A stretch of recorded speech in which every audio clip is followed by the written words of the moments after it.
Welcome to Green and Red, Scrappy Politics for Scrappy People, a regular podcast on radical environmental and anti-capitalist politics, brought to you by Bob Bazanko and Scott Parkin. To the silky smooth sounds of the Green and Red podcast. I am your co-host, Scott Parkin, in Brooklyn, USA, just steps away from the Gowanus Canal, the industrially ravaged Gowanus Canal, as other podcasters may refer it to. And as always, I am joined by Bob Bazanko in Houston, Texas. You're in Brooklyn. Does that mean you're in doing a covert ops over there against the hip Brooklyn left? Those people. I've just kind of decided that I'm going to anoint myself part of the Brooklyn left this week because it's the place to be. There's lots happening here. I feel like there's a socialist, a socialist on every corner. You can pick up Jacobin in your local newsstand. It's just like a different kind of place. It's not like anywhere else in the world, Bob. It's kind of like Greenwich Village in World War I era, with John Reed and Louise Bryant, isn't it? Yeah. There's a lot of people here who think of themselves as the 21st century John Reeds and Emma Goldmans and Louise Bryants, and then they have their hero worship of their version of Eugene Debs, which is Bernie Sanders, right? And AOC.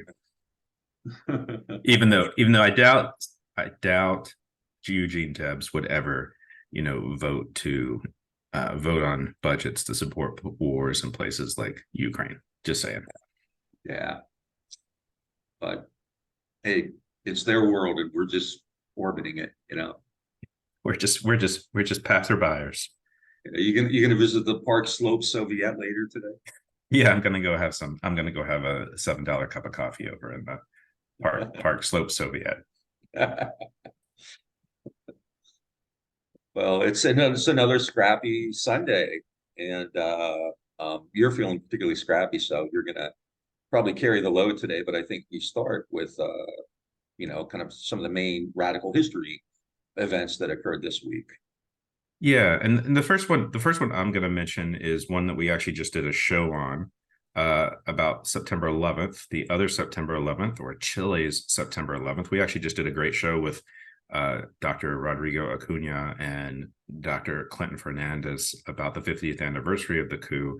But on September 11th was where the General Augusto Pinochet launched a coup against the elected government of democratically elected socialist president Salvador Allende, backed by the US, backed by the UK, backed by Australia. They went on to torture, murder, jail, kill, what have you, tens of thousands of working class and leftist organizers and activists in Chile. And definitely encourage everyone to listen to our interview about that we just put out, which is fantastic.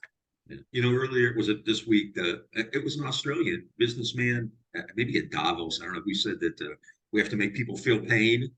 And that reminded me of, Kissinger's famous line about making the Chilean economy scream, right? These things are still going on. I mean, yeah, Tim Gurner. Yeah.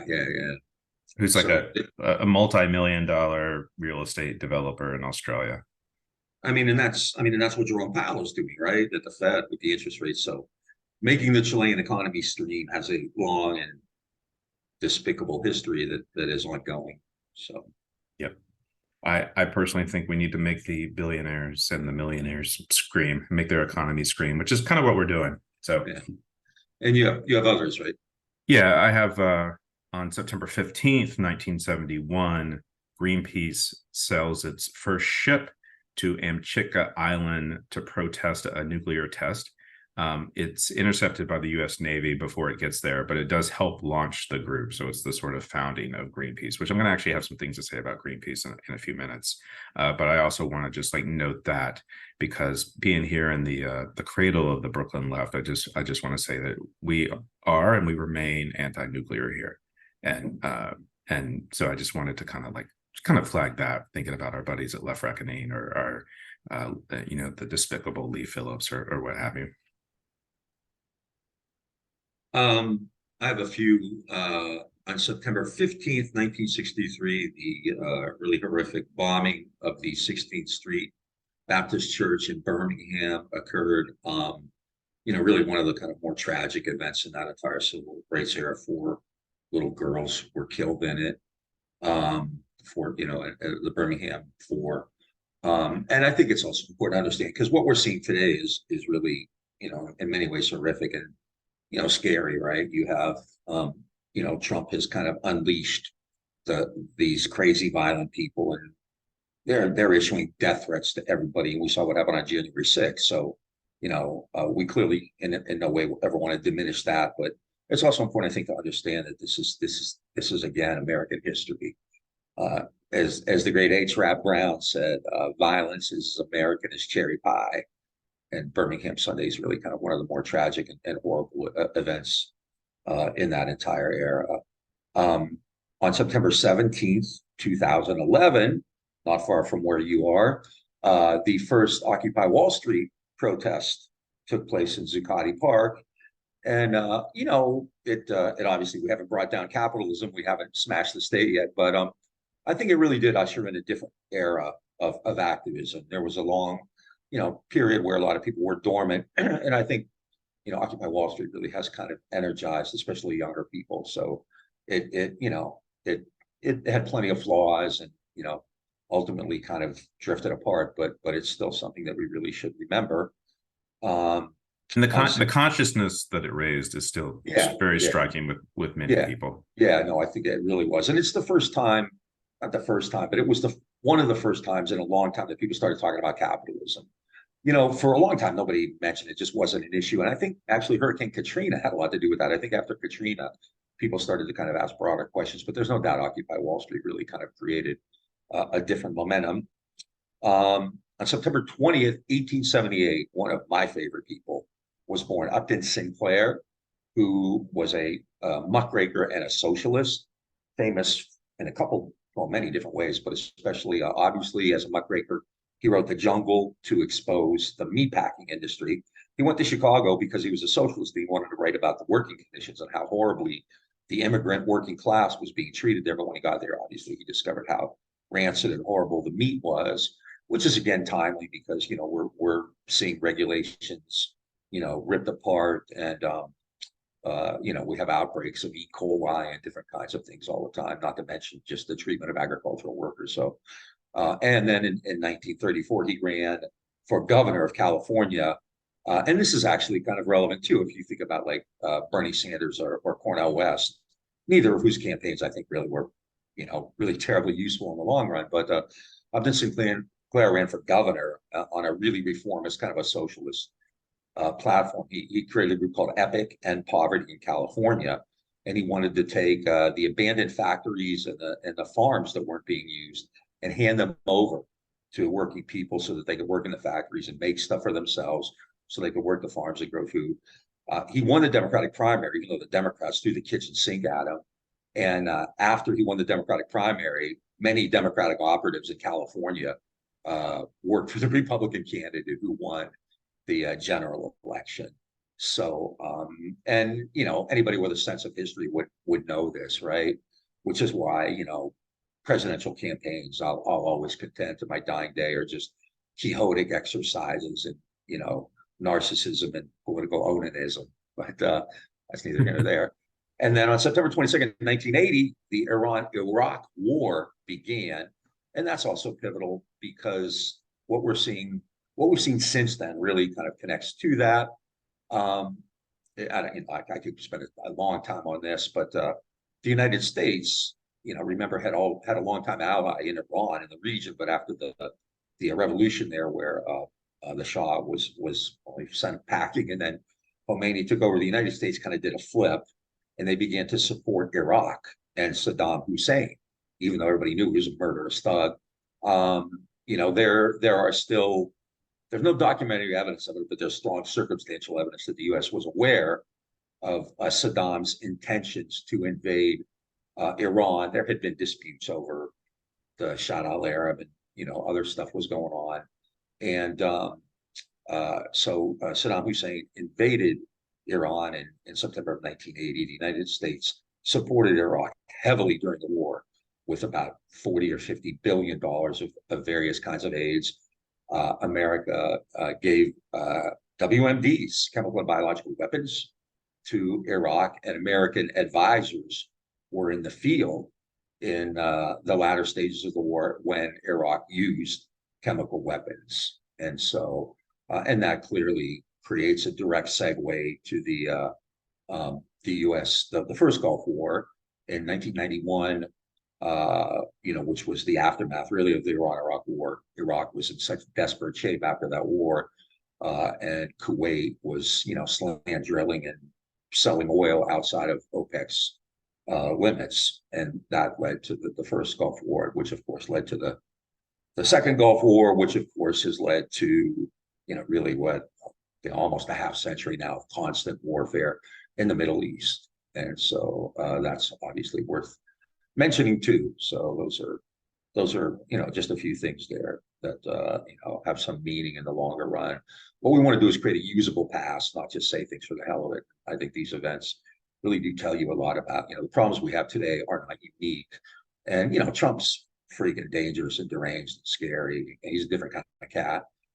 But this is kind of what America does. And remember, the Iran-Iraq War began when the human rights president Jimmy Carter was in office. And as we've said many times, Carter's just been an incredibly positive human in his post-presidential career. But as president, he was just an imperialist and a war criminal, like every other one of them was. And so now you are, as we pointed out, in Brooklyn. But all kidding aside, you're not there to have a coffee clutch with the Phi Beta Jacobin kids. So what are you doing? They actually don't return my calls. So. And return your calls. Yeah. So what are you doing in Brooklyn? You're trying to up your hip quotient. Is that it? You feel a little hip deficient? My annual dose of hipsterism, hipster socialism, even though I don't really identify as a socialist. So anyway, I'm spending a lot of time with anarchists this week, actually. So this coming week is the United Nations Climate Week. It's something they have and they have been having every year for the last long while. The United Nations Secretary Andreas Gutierrez is basically having a summit of world leaders like he does every year to try and get them to act on climate change, on the climate crisis. He this year he has actually done something what I would actually say is bold and unique for someone in that position of power and that level of influence and power, which is he's basically said that countries that don't have a plan to phase out the fossil fuel economy actually are not allowed to go, which includes the Biden administration. Mm-hmm. And so it's created quite the kind of kerfuffle and in world circles around this sort of thing. I want to say that the backdrop of what's going on is that you may have seen in the news that we've had these devastating floods in Libya, where the floods and the rain were so bad that 2 dams burst, and anywhere from 10 to 20,000, they don't actually have the exact number of people have lost their lives. Many of them were just like washed out to sea into the Mediterranean. It's terrible. This is on top of terrible floods we've been seeing through the summer in Greece. This is through the summer where we've seen over 1,000 wildfires burning in Canada, causing smoke all through the northern U.S., particularly in the Midwest and the Northeast, particularly here in New York. And it's also, the backdrop of these, ever increasing heat waves that we've been seeing in all different parts of the country, including in Houston, where Bob is. Phoenix, however, I want to point that out specifically, went for a month with over 110 degrees every day for over a month. And just as a science, it's been a little bit of a topical in the news, is that once we start reaching 130, it actually becomes very hazardous for people to go outside. And that is what we're approaching. And actually, I think in other parts of the world, they actually see those kind of temperatures in parts of like Southwest Asia and places like that. And so, the planet's on fire, the planet's flooding, and yet, industry and business and capital continue to just kind of keep pumping the fossil fuel economy. There was a study from the IMF this week that just last year, $7 trillion in fossil fuel subsidies were dumped into the fossil fuel sector. And that's a huge amount of money. That's not even like the money that the private corporations and the private banks are putting into the fossil fuel sector. It's what governments are paying to the industry. And so where nature is basically telling us that we need to do something. Industry and capital are telling us to do the opposite. And then also, I just also want to say this is that like the bigger, long time organizations, which actually used to do on this, are in complete disarray. Like I talked about Greenpeace in the introduction. Greenpeace has like become like a huge bureaucracy, which, does like pictures of people standing in front of things with signs and banners, but they're not doing any real action and they put out reports to tell us how bad everything is. So like we don't already know. But, we're not seeing like these environmental organizations really need pushing things the way they do. We actually just did an episode, which we just posted in the last couple of days about the Sierra Club and the disarray there. We talked with Michelle Mascarenhas and Hop Hopkins, who were laid off by the Sierra Club, and they had been pushing for climate justice, environmental justice for a long time at the club. And so things are falling apart.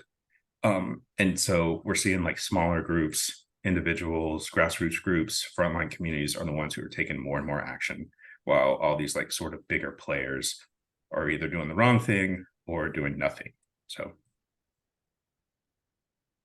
So you're in New York. What are you doing there? Yeah, and so what kinds of stuff's going on? Who's there? Who's organizing this? Yep.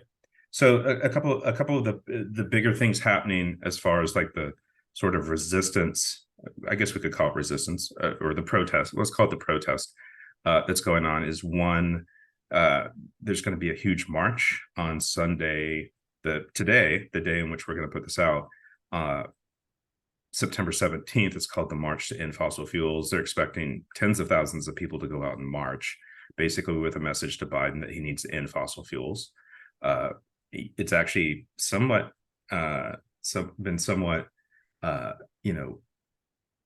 done in some coordination, I guess you could say, with the UN and with the UN Secretary General.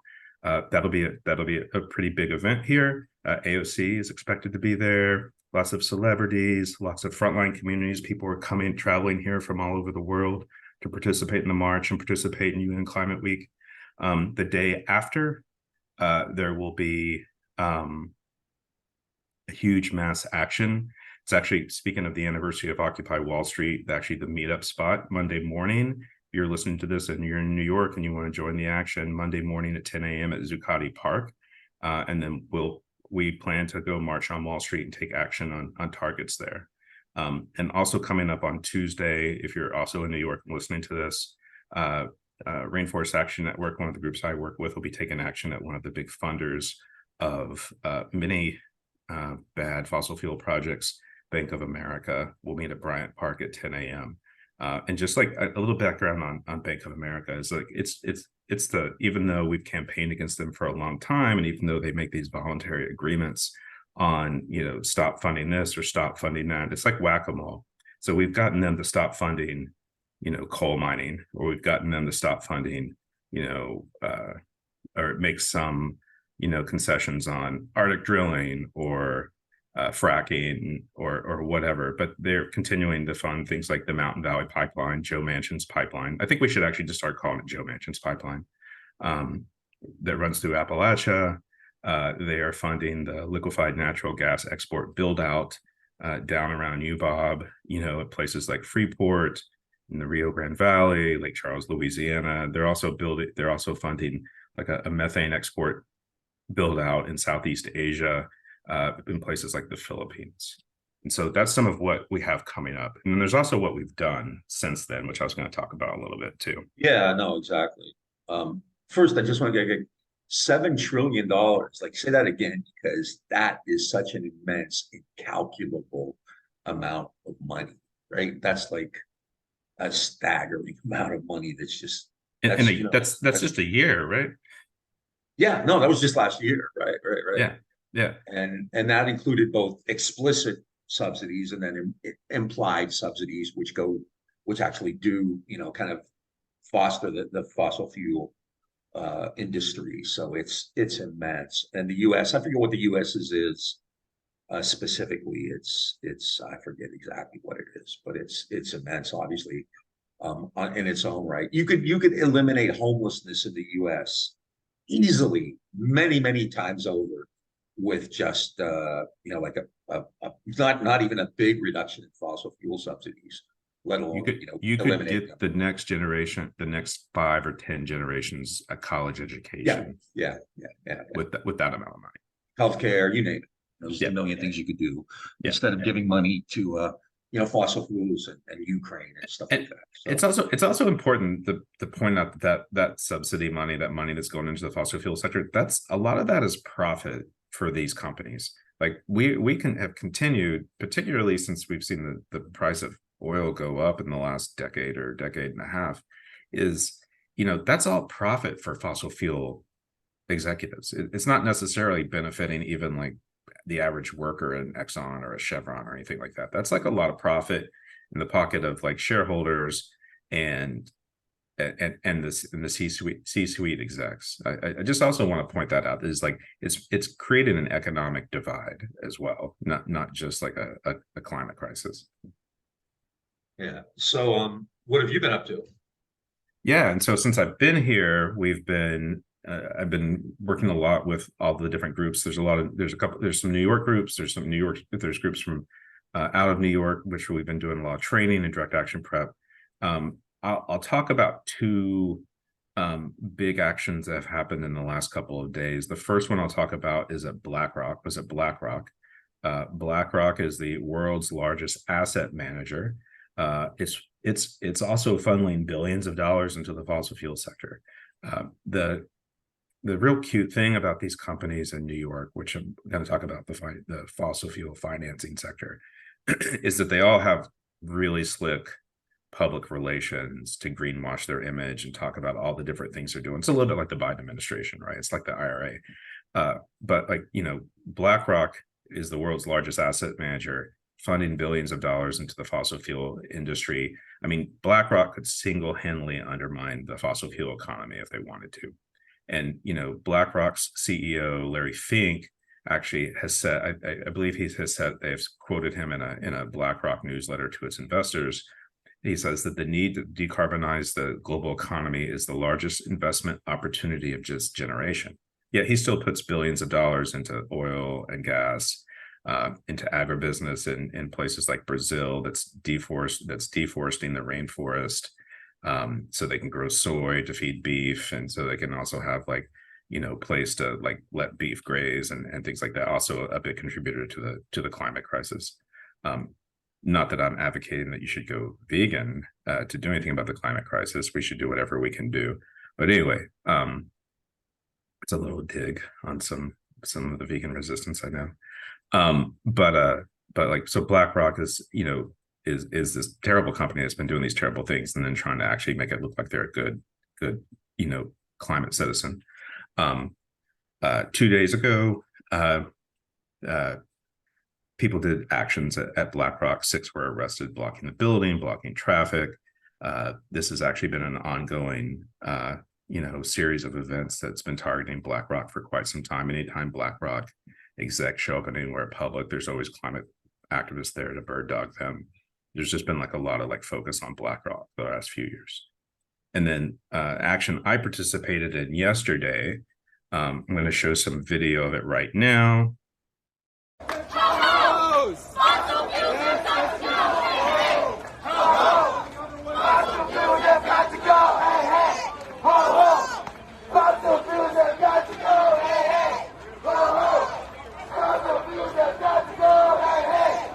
As you can see, we are out at Citibank, which is the second largest funder of oil and gas extraction in the world. Also, one of the big financiers of oil and gas extraction in the Amazon, financing over $1.8 billion worth of Amazon destroying activities. They're also the #1 funder of oil and gas extraction in Africa.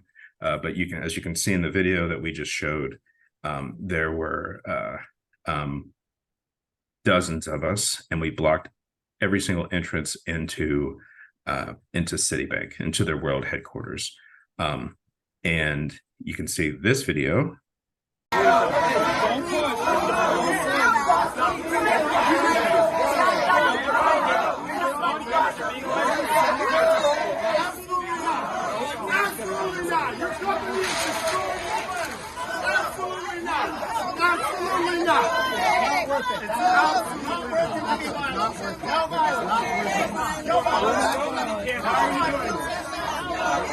Don't try to push your way through, man.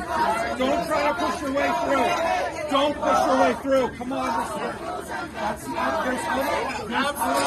There's other places to go. It's not worth it.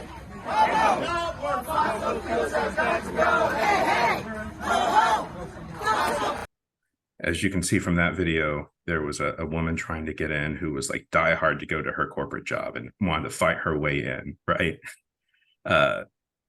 But it's always amazing to me how much people just are like die hard to go to work. So I guess they can keep torching the planet, or selling guns to the Ukrainians or whatever they're doing.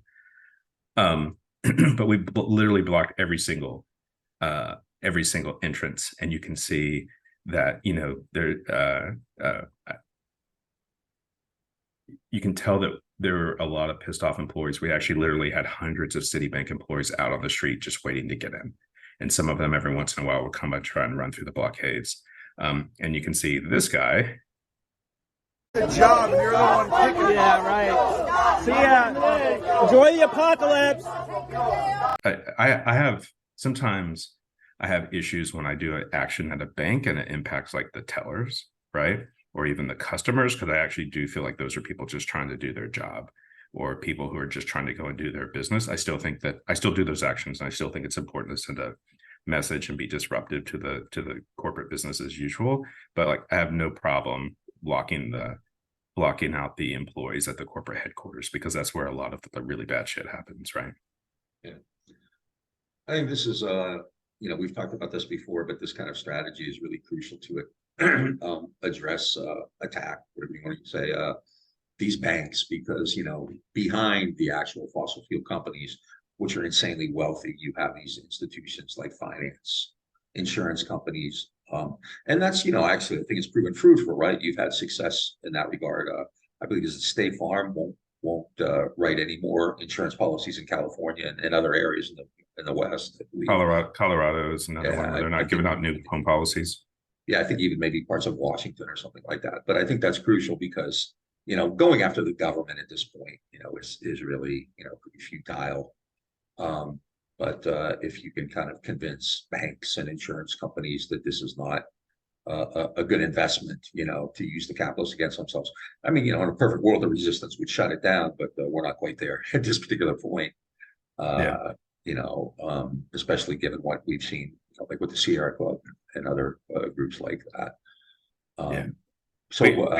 We shut that building down for like an hour. Right when at the critical time when they were all trying to go to work, they definitely got the message. Yeah. 25 folks got arrested. One thing I'll say is this is actually a little bit of something that we talk about. Also kind of goes to that Larry Fink quote I said, is that there's an important population of New Yorkers and New York corporate workers who like sympathize with us and agree with us. And there were many people in that crowd of Citibank people out on the street who, when we had lots of people out flyering the crowd, and they were like, I agree with you, I'm with you. And they weren't even complaining about being blocked out of work. But then there were also like a smaller group who were like climate deniers. And that guy I showed the video of, he told me that, he told me I was a hypocrite because I had an iPhone, because, mining lithium hurts communities. He also asked me how I got to the protest, which implies that I took some sort of fossil fueled transportation. And then he, when I told him that his company was the second largest funder of, or fossil fuels in the world, he told me good. And he told me I was a moron. He told me I should go get a job. I was probably not as calm and nonviolent in my conversation with him as I should have been. But whatever. I also hate those like corporate scumbags. Like I said, tellers, customers, I have a little bit more sympathy for, but like fuck the fucking corporate bankers, Yeah. That's funny. That's kind of that's always their comeback, right? Well, I know what I am. What are you? Kind of thing, right? You think, Yeah. And and just for any of those guys listen to our show right now, because I'm sure we have a big audience of corporate bankers. Just know that my job is actually to disrupt corporate banks. So yeah, you do have a job, right? Yeah, Soros is sending you money, right? Yeah. Yes. Yeah. Soros and like lots of people's, grannies sending us $5 a month. Soros pays you to protest, right? Yeah. Yeah.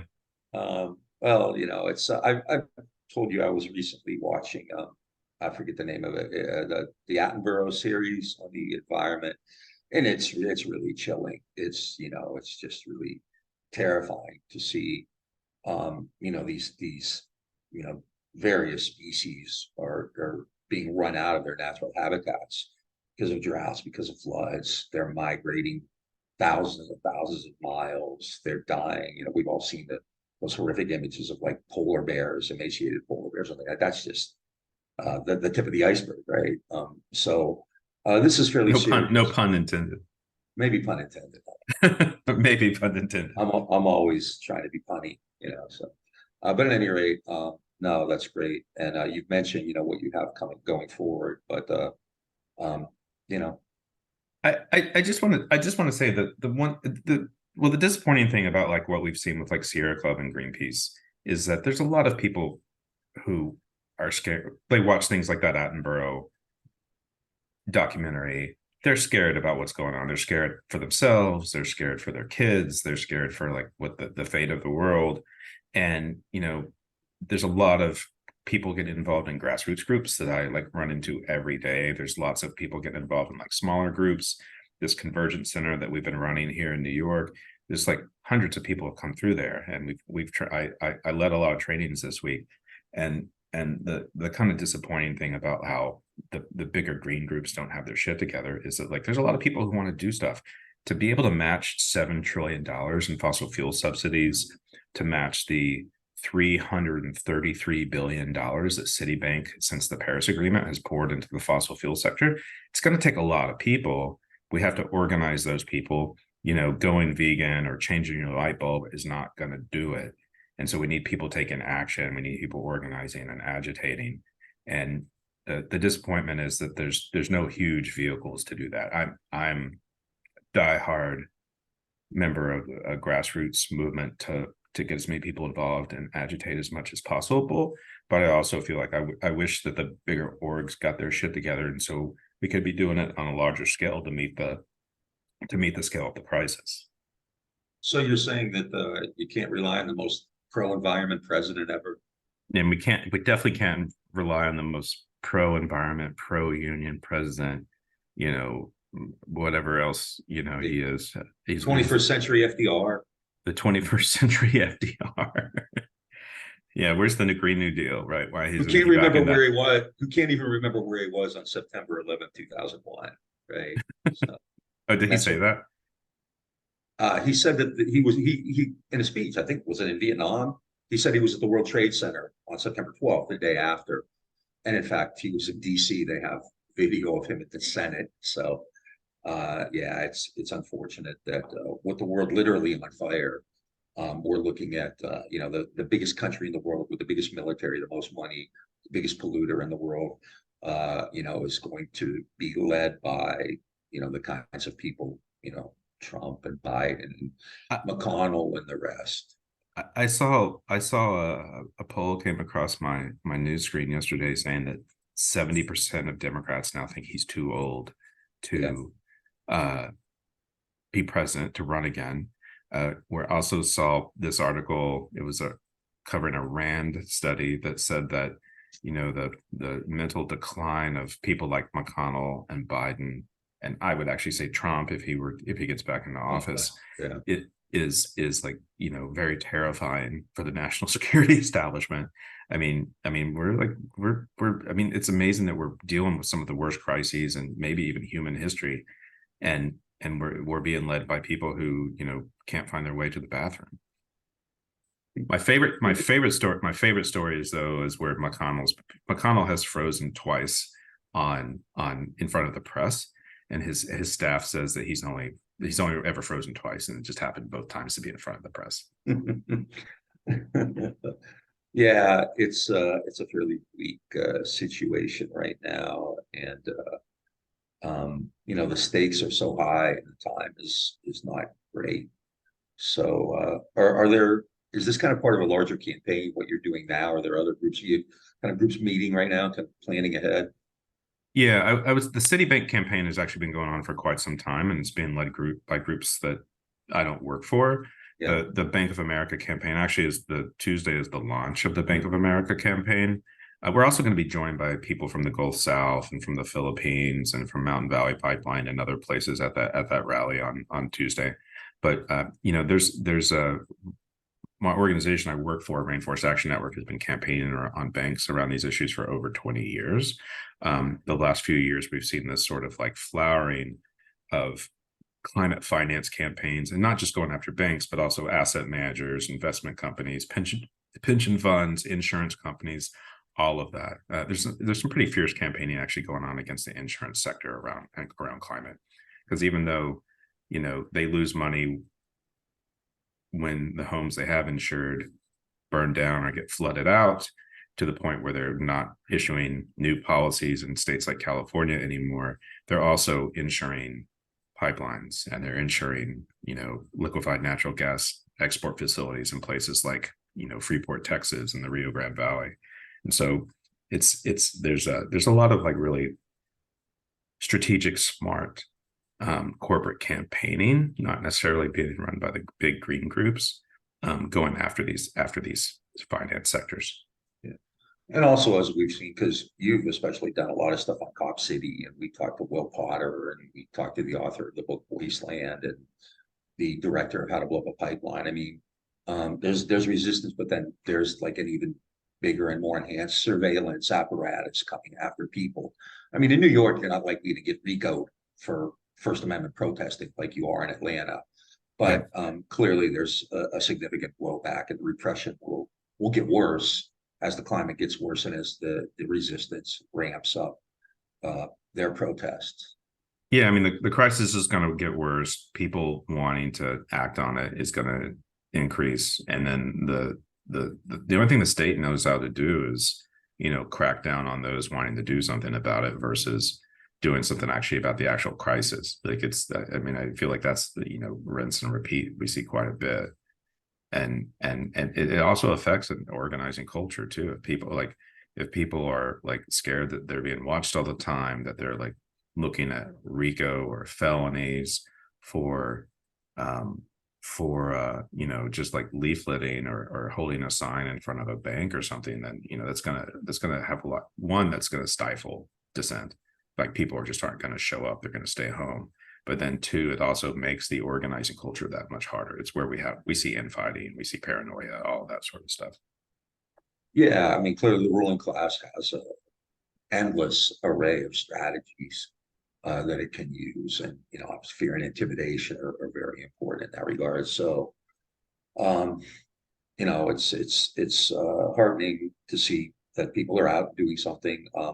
You know, if you look at polling on this among young people, climate change is generally, I think, the most important issue to them, or it's right up there with things like student loan debt, you know, so, but, you know, these are young people, and you know, it's not Bidenomics. It's not young people aren't worried about Bidenomics or MAGAnomics. I think that's the new thing we're supposed to be worried about. They're definitely trying to make us scared of it, right?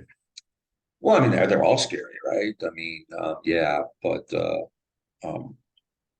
you know, let's just hope that this situation, I mean, you know, it's hitting home too. The price of olive oil is going to double because of the weather in Europe, places like Spain and Italy.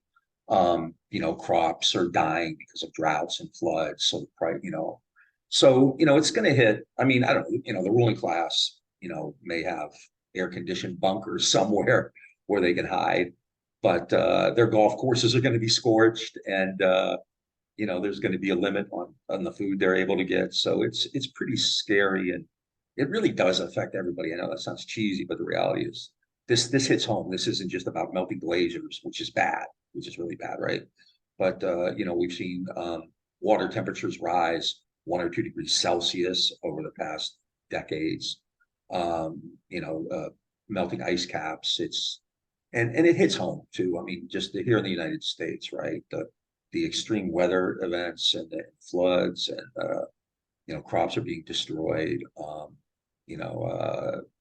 Diseases like asthma and emphysema are prevalent right here in Houston.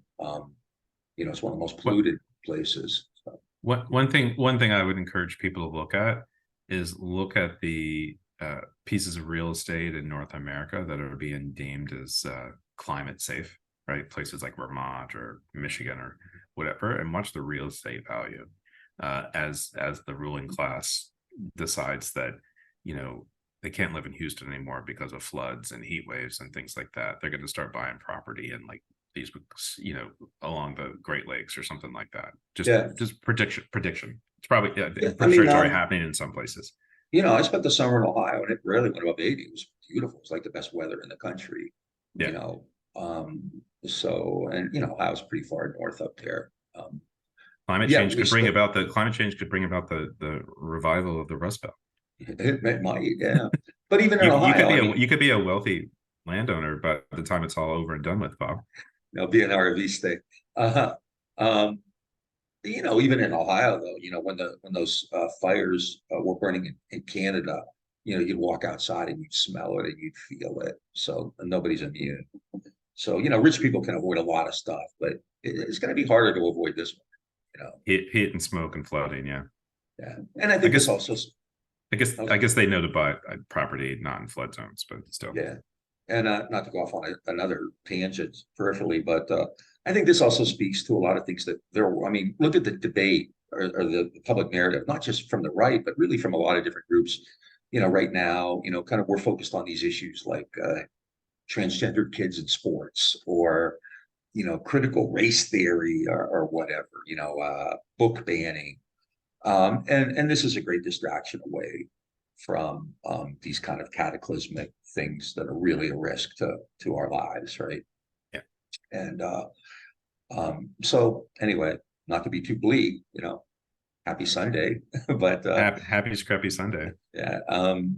Anyway, any last thoughts on what you're doing this week? I just have a couple things to say. Nothing really important. Yeah, I think we've hit it all. We'll probably be having some more. We'll probably be doing some more on this in the future. And check out, and definitely, like I said, check out our new episode with Michelle and Hop talking about the failings of the big green and nonprofit industrial complex. Yeah, we timed that to go this week. So do we have an environmental or a climate change playlist on our? Yes, we do. Okay, yeah, check that out too on YouTube. We have, in addition to the shows we do, we have playlists, so you can get all the stuff at once. So we have like a Chomsky playlist, an environmental playlist, and a Ukraine seminar. And we have the same thing. We have the same thing on our website as well. Yeah, like on climate and environmental issues. Yeah, I don't really have anything critical, but a couple things. The point of Scrappy Sunday is just to kind of get on a rant about something that caught your attention that particular week or something important like what you're doing. But a couple things came up this week that I just wanted to say something about. One, COVID is still there. COVID is still here, right? And even it's surging. It's surging here in New York right now. It's surging in most places now. Wastewater, gets tested all the time, and so COVID and wastewater is had a rapid expansion just recently in the last month or two. You're seeing more, hospitalizations. It affects people of all ages. And it's not just the right denying it. There's a lot of hip lefties guess where they're from? You'll never guess. They're from New York and Brooklyn, right? Brooklyn. Who also claimed that, mask wearing was stupid and it didn't accomplish, and the lockdowns were dumb and kids can't get it and all this kind of stuff. So COVID is still out there. And, and the government is just approved and encouraging people to get vaccines. What's funny? At all these meetings where the hyper capitalists get together, they have testing and masks and all that kind of stuff there. They know better, right? So at the same time, they're saying the government is repressing you. They're taking precautions on their own. So COVID is still with us. The other thing, and this is something is one of our favorite topics. A Secret Service agent who was in Dallas almost 60 years ago. He was in Dallas on November 22nd, 1963. Now claims that he found a bullet in the backseat of the limo in which JFK was shot, and he put on the gurney in the hospital, right? And this apparently that's one magic bullet. That's one magic bullet, Bob. Right. And so the crazies in the New York Times, and this is the thing that's really, really scary, right? You and I can talk about all we want, but nobody cares, right? And so when the media goes after this, they don't even present any kind of counter opinion, because there are people working on that. I mean, obviously people like Chomsky and me work on the kind of angle that, there was no motive to do it, right? Because Kennedy is a hawk, just like the rest of them. And then there are people out there who specifically take apart what the theorists, the conspiracy theorists say, like Fred Litwin and Gerald Posner and others. But I think it's really striking, right, that this guy comes up with this insane. I mean, who knows? Anything's possible, right? Maybe he's true, but it was funny because, in interviews 4 and 7 days after the assassination in 1963, he didn't mention it. And later on, he said that no one asked him about it, and he forgot to mention it. So, but he has a book coming out, and all of a sudden now, magically, it's like recovered memories, right? So he's magically remembered that. But and this isn't just about the desiderata of the Kennedy assassination, but I think it's a bigger issue about conspiracy theories, and especially on the left, because this has gotten a great deal of traffic on the left. The Oliver Stone crew, the crazy ass Aaron Good and DiEugenio, Pinto and Flounder, have been all over the place. And what's that crazy show with Katie Halper? Is that young? That's not Young Turks. Useful idiots. Useful. There you go. But they have Aaron Good on all the time. And what this is, it's really a distraction, and and they're looking for heroes, right? They want to make a hero out of Kennedy, this handsome young guy who was struck down in the prime of life because he was about to do the right thing, right? And that's the narrative that QAnon uses for Trump. We've said many times, right? Trump and JFK are the heroes in the QAnon narrative, right?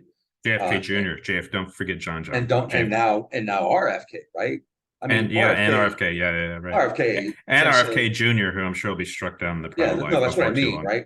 Most batshit stuff RFK Jr. is saying, right? And yet you have a lot of people who would consider themselves on the left or even socialists who are like all in. Bobby Jr.'s going for that QAnon vote in in whatever primary he's really. Well, it's funny because liberals are upset he might hurt Biden. It's like, actually, I think he's a bigger threat to Trump. Yeah, exactly. Freaking batshit insane. But the bigger issue is, don't make heroes out of people. You don't need heroes. We don't need this great man theory of history, right? These conspiracies assume that somebody's about to do the right thing, and these malevolent evil forces in some back room stop them before it's too late. And that's just not the way history has ever taken shape, right? And once again, and we're going to do more on this because it is the 60th anniversary of the Kennedy assassination. Kennedy was in no way at all dovish on anything, right? He wasn't he was in no way about to get out of Vietnam. In fact, engineered a coup just 3 weeks before he died. You don't overthrow the government if you're about to get out. Clearly wasn't about to make peace with Cuba. Was conducting operations both during and again after the missile crisis.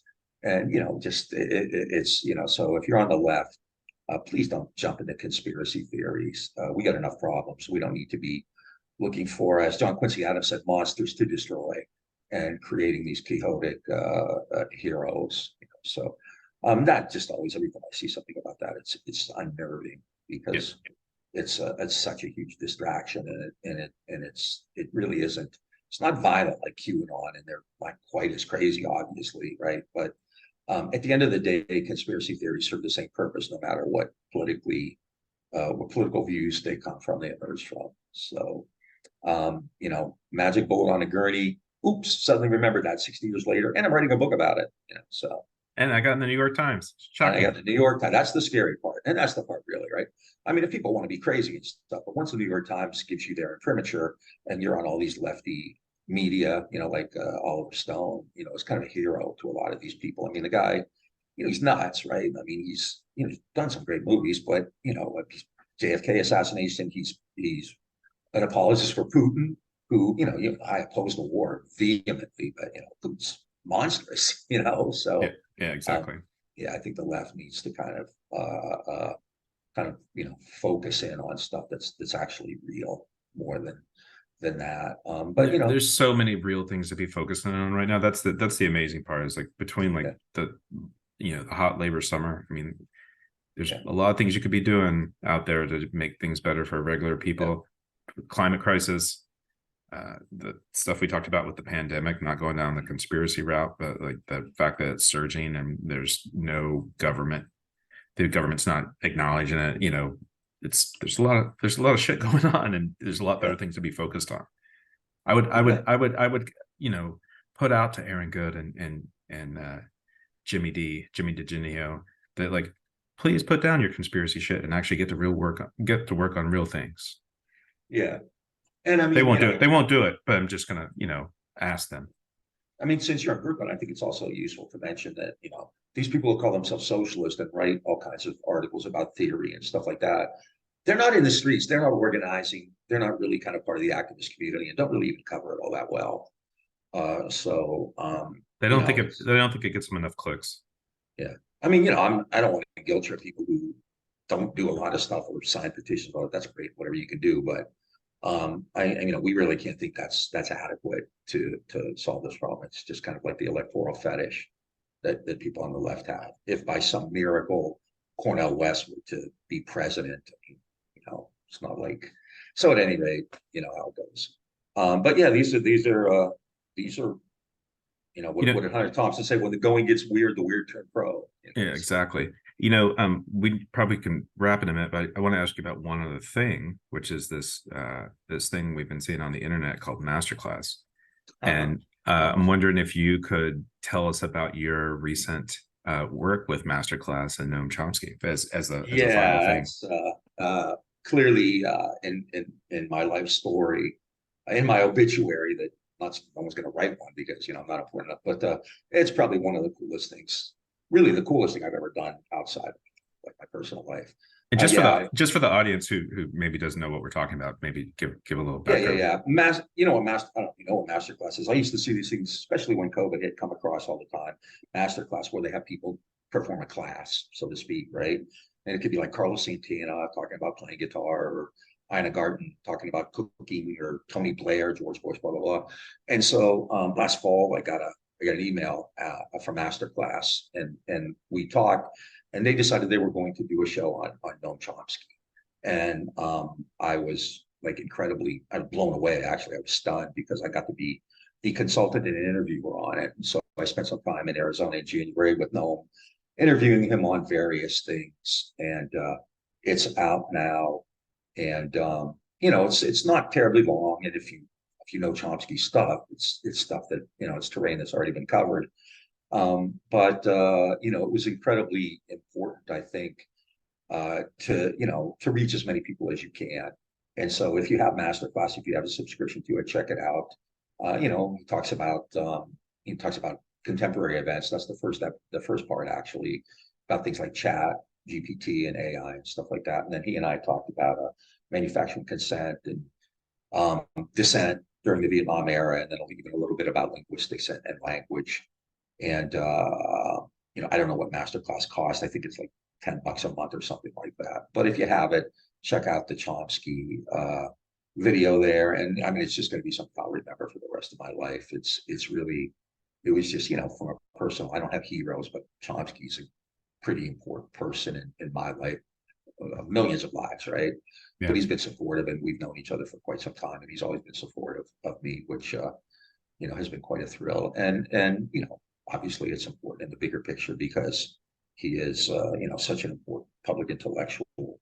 And so yeah, it was pretty amazing. And we've had interviews with him, I think 4 times, and so he's just always been so generous and selfless in reaching out. And I know a lot of people have been hacking at him lately. He's a liberal.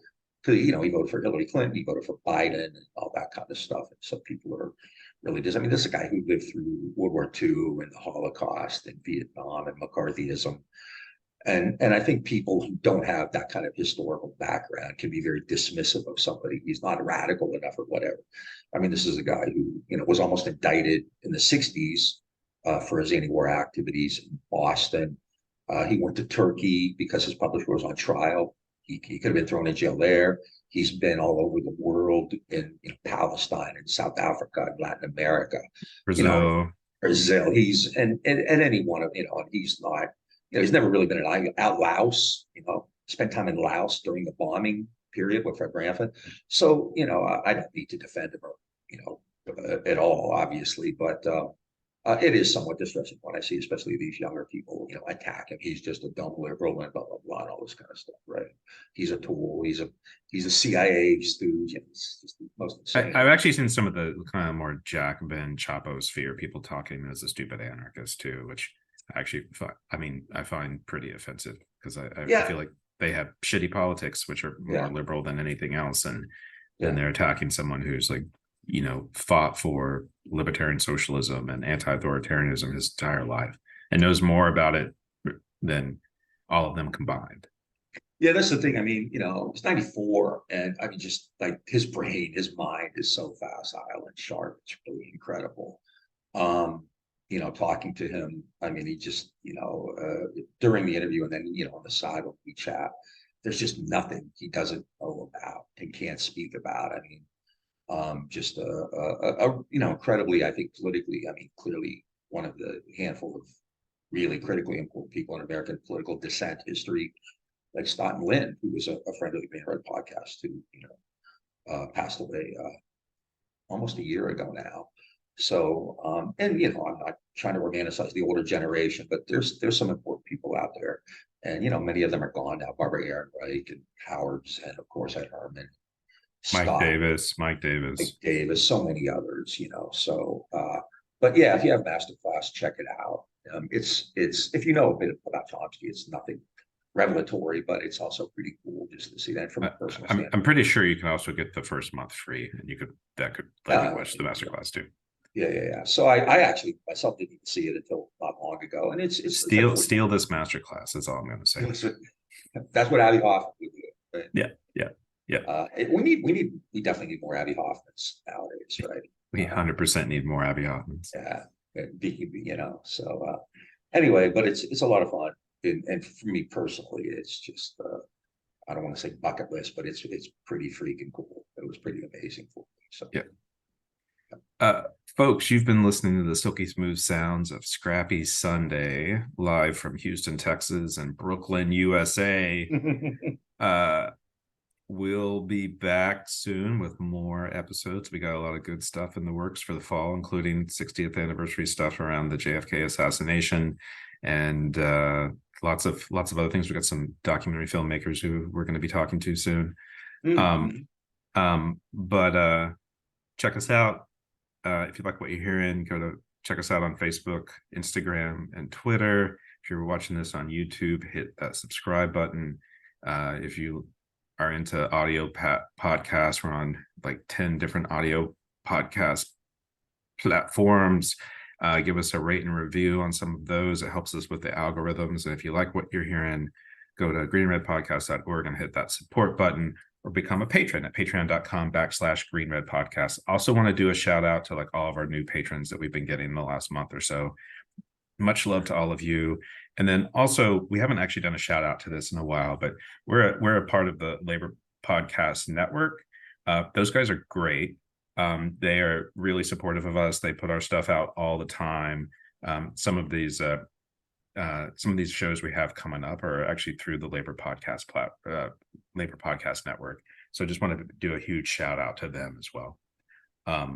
And otherwise, we'll talk to you again soon. Make trouble, misbehave, and take care. Come round by my side, and I'll sing you a song. I'll sing it so softly it'll do no one wrong. On Birmingham Sunday the blood ran like wine, and the choir kept singing of freedom.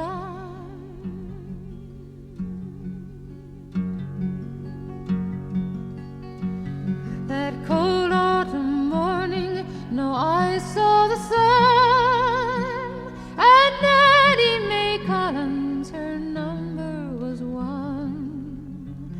In an old Baptist church there was no need to run, and the choir kept singing of freedom.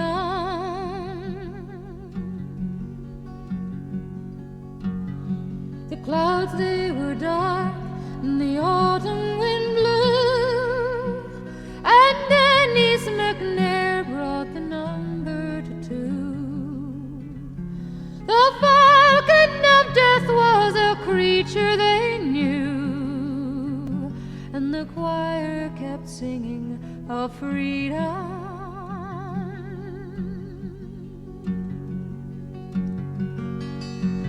The church, it was crowded, and no one could see that Cynthia Wellesley's dark number was 3.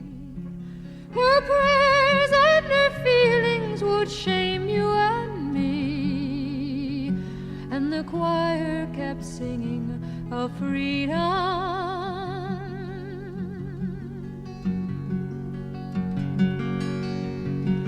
Young Carol Robertson entered the door, and the number her killers had given was 4.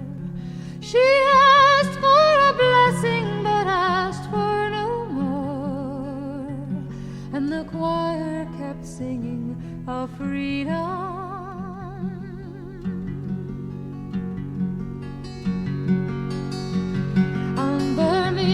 Sunday, a noise shook the ground, and people all over the earth turned around.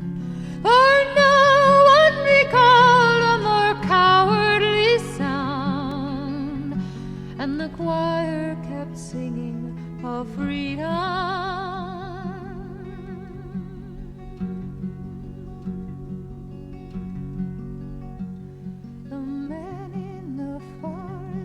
They once asked of me, how many blackberries grow in the blue sea?